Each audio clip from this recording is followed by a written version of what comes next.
अस्सलातु वस्सलामु अलैका या सय्यदी या रसूल अल्लाह व अला आलिका व अस्हाबिका या सय्यदी या हबीब अल्लाह। My name is doctor Bilal Ahmad and you are watching my YouTube channel. आज हम बात करेंगे अपने इस व्लॉग के अंदर अबाउट द ब्लैक मैजिक, यानी कि ब्लैक मैजिक में पहले व्लॉग आप लोग देख चुके हैं। आज हम ज़रा डिटेल से बात करेंगे। अच्छा, लास्ट व्लॉग में हमने बात की थी अबाउट ब्लैक मैजिक और ऐसा ब्लैक मैजिक जो कि असल में पाकिस्तान के अंदर ज़्यादा इस्तेमाल किया जाता है, और हमने बात की थी ब्लैक मैजिक जो कि इस्लाम का ब्लैक मैजिक के हवाले से क्या कॉन्सेप्ट है। असल में हमने बात की थी कि ब्लैक मैजिक में इस्लाम जो है वो किस अंदाज से रिस्पॉन्ड करता है, इस्लाम ब्लैक मैजिक को किस शानदार अंदाज में लेता है। आप समझ लीजिएगा कि असल में इस्लाम के अंदर ब्लैक मैजिक का, नज़र का, हसद का कॉन्सेप्ट बड़े ही वाज़ेह और डिटेल्ड मौजूद है। क्योंकि डिटेल्ड अभी हमारे पास वक्त की कमी की वजह से मैं आपको बता नहीं सकता हूँ। अलबत्ता हमने लास्ट व्लॉग के अंदर अगर आप वो चेकआउट करें तो उसमें हमने बात की थी कि जी किस तरह जो है ब्लैक मैजिक इस्लाम उसको सपोर्ट करता है। बल्कि मैंने आपके साथ रसूलुल्लाह सल्लल्लाहु अलैहि वसल्लम जाने कायनात सल्लल्लाहु अलैहि वसल्लम की ज़ात अक़दस का आपके साथ एक वाक़या डिस्कस कर चुका हूँ, जिसके अंदर बड़े ही वाज़ेह तौर पर आपको बयान कर दिया गया है आपके सामने जो है कि किस तरह जो है ब्लैक मैजिक का और इस्लाम का कॉन्सेप्ट मौजूद है। हज़रत अली रज़ियल्लाहु तआला अन्हु का वाक़या बयान कर चुका हूँ लास्ट व्लॉग में, वो ज़रूर चेकआउट कीजिएगा, डिस्क्रिप्शन में उसका लिंक भी मौजूद है।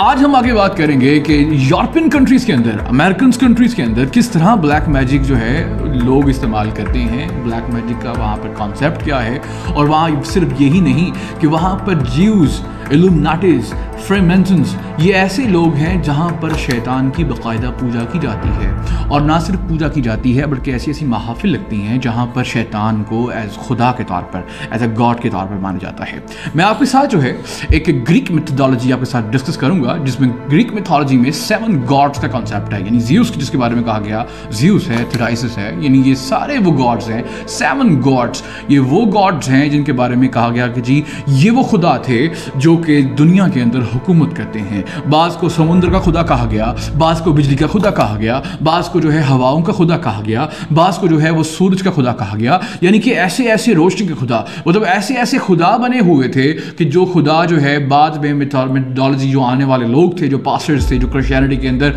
जो कि ख़ास तौर पर जो आप समझ लीजिएगा कि जो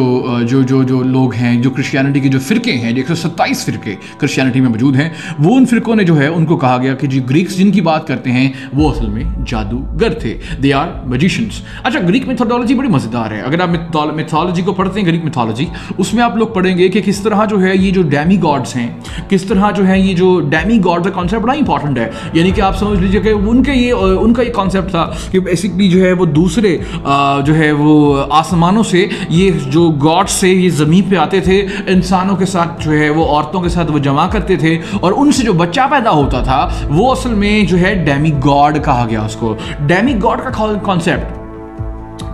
जैसे मिसाल के तौर पर आजकल हॉलीवुड में बहुत सारी ग्रीक मिथोलॉजी को लेकर मूवीज़ बन रही हैं, क्लैश ऑफ टाइटन्स और रैथ ऑफ टाइटन्स। यानी कि इसके अंदर बाकायदा तौर पर बताया गया कि जिस ज़्यूस जो है वो ज़मीन पर आया, उसने एक औरत के साथ जो है वो जमा किया, उससे जो बच्चा पैदा हुआ उसका नाम जो है पोसाइडस था। वो बच्चा जो है आगे फिर बढ़ता है और वो डिफरेंट जो है वो वॉर्स लड़ता है। यानी ये सारी जो है ना ग्रीक मिथोलॉजी है, एक अजीब एक्शन मूवीज़ के तौर पर आज भी जो है अगर आपको डिफरेंट हिस्ट्री की बुक्स में आपको मिलेगा। यदि आज भी रसूलुल्लाह सल्लल्लाहु अलैहि वसल्लम की दीन अगर आप पढ़ें, अगर आप मेरे प्यारे आका सल्लल्लाहु अलैहि वसल्लम का दीन पढ़ें, ऐसा शानदार और ख़ूबसूरत दीन जहाँ पर सिर्फ अमन है, जहाँ पर सिर्फ अमन है, जहाँ पर सिर्फ अमन मौजूद है, ऐसा दीन आपको कहीं नहीं मिलेगा। आपको दूसरे अदयान के अंदर आपको मार मिलेगी, काट मिलेगी, आपको दूसरे अदयान में जो है वो हिर्स मिलेगा, आपको जमा मिलेगा, आपको पैसा मिलेगा, आपको शराब मिलेगी, आपको मुख्तलिफ अदयान के अंदर शैतान मिलेगा, शैतान के पूजा करने वाले मिलेंगे, शैतान के पुजारी मिलेंगे, पैरोकार मिलेंगे। मगर आपको खुदा मिलेगा तो फ़कत आपको खुदा इस्लाम के अंदर मिलेगा, फ़कत आपको अमन इस्लाम में मिलेगा। अल्लाह ताला कुरान पाक में फरमाता है कि बेशक है मोमिनीन, तुम्हारे लिए बेहतरीन ज़िंदगी और उसवे हसना अगर कोई है तो तुम्हारे महबूब हज़रत मोहम्मद मुस्तफ़ा सल्लल्लाहु अलैहि वसल्लम की ज़ात है। यानी ये वो ज़ात है जिसके बाद कोई ज़ात नहीं نہیں، یہ وہ ذات ہے جس کے بارے میں اللہ تعالیٰ مثالیں دے رہا ہے۔ اللہ نے بھیجے 1,23,999 انبیاء اکرام، ان میں سے اگزامپل بھی خدا دیتا ہے تو موسیٰ کے نہیں دیتا، اس میں سے اگزامپل بھی ابراہیم کی نہیں دیتا، اس میں اگزامپل بھی جو ہے وہ اسرائیل علیہ السلام کی، یا آپ سمجھ لیں کہ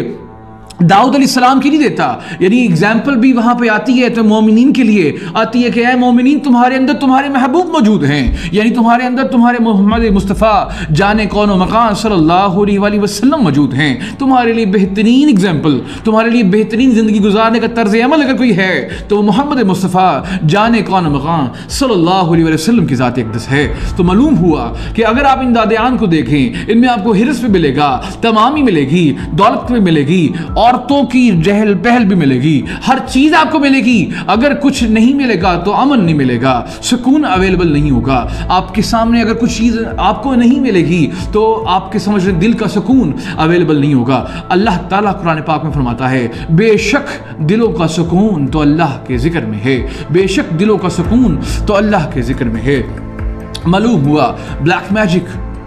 یہ ایک ایسا، یعنی آپ فری مینشنز کو پڑھ لیں، آپ الومناٹی کو پڑھ لیں، آپ اگر ان کو ریڈ کرتے ہیں، ان کی ہسٹریز میں جاتے ہیں، آپ کو وہاں پہ ڈریکولا بھی ملے گا، ویمپائرز بھی ملیں گے، وچ بھی ملے گی، وچ ہنٹرز بھی ملیں گے، آپ کو ایسے عجیب و غریب قسم کی جو ہے ہسٹریز کی ایسی عجیب و غریب اور انجان کتابیں آپ کے سامنے کھلیں گی۔ آپ دیکھیں گے، پڑھیں گے، حیران بھی ہوں گے اور سوچنے میں مجبور بھی ہوں گے کیا اللہ تعالیٰ نے واقعی اس دنیا پہ یہ چیزیں رکھی؟ تو یقیناً رکھی ہوں گی، یقیناً موجود ہوں گی۔ اگر میں یہ بات کرتا ہوں دنیا میں توریت بھی آئی، زبور بھی آئی، انجیل بھی آئی، یہ تمام تینوں کتابیں آئی، یہ تینوں کی تینوں کتابیں ہی کنکاکشن ہیں، فیبریکیشن ہے، ان کے اندر تبدیلیاں ہو چکی۔ 100% اگر کتاب مان لی جائے اس میں 80% حصہ تو سچ اگر لیٹ سپوز خراب ہے، 80% ہم خراب مان لیتے ہیں کہ 20% بھی جو ہے 20% بھی صحیح نہیں ہوگا اس میں سے، یقیناً ہو سکتا ہے، یقیناً ہو سکتا ہے۔ اگر ہے تو کہیں نہ کہیں جیکب لیڈر کی تھیوری بھی ٹھیک ہو سکتی ہے، جس میں یہ کہا گیا کہ 7 پورٹلز ہیں، آسمان کے 7 دروازے ہیں، یہ 7 دروازے کھول دیے گئے، یہ 7 دروازے کھول دیے گئے، اس میں سے تنور پھوٹے، آسمان سے پانی گرا، پانی بھی آیا نوح کے اوپر، نوح علیہ السلام کی کشتی بھی ان میں جھولتی نظر آتی ہے ہمیں اسی پانی کے اندر، پھر وہ یہ پانی یکا یک غائب بھی ہو جاتا ہے۔ سوال اٹھتا ہے کہ یہ 7 آسمان جن کو اللہ تعالیٰ بیان فرماتا ہے کہ یہ سبابہ ہے، یہ 7 آسمان کے دروازے ہیں، فرماتا ہے کیا کمال نمرود کہتا ہے، نمرود کہتا ہے نمرود کہتا ہے اپنے حواریوں سے کہ مجھے دکھاؤ، فرعون بھی کہتا ہے، فرعون کہتا ہے اے حمان مجھے وہ راستے تو دکھاؤ، بناؤ ایک عمارت دور لمبی عمارت، ذرا میں دیکھوں تو ان راستوں کو جہاں سے موسیٰ کا خدا جو ہے وہ موجود ہے، جہاں سے راستہ گزرتا ہے اس اللہ تک،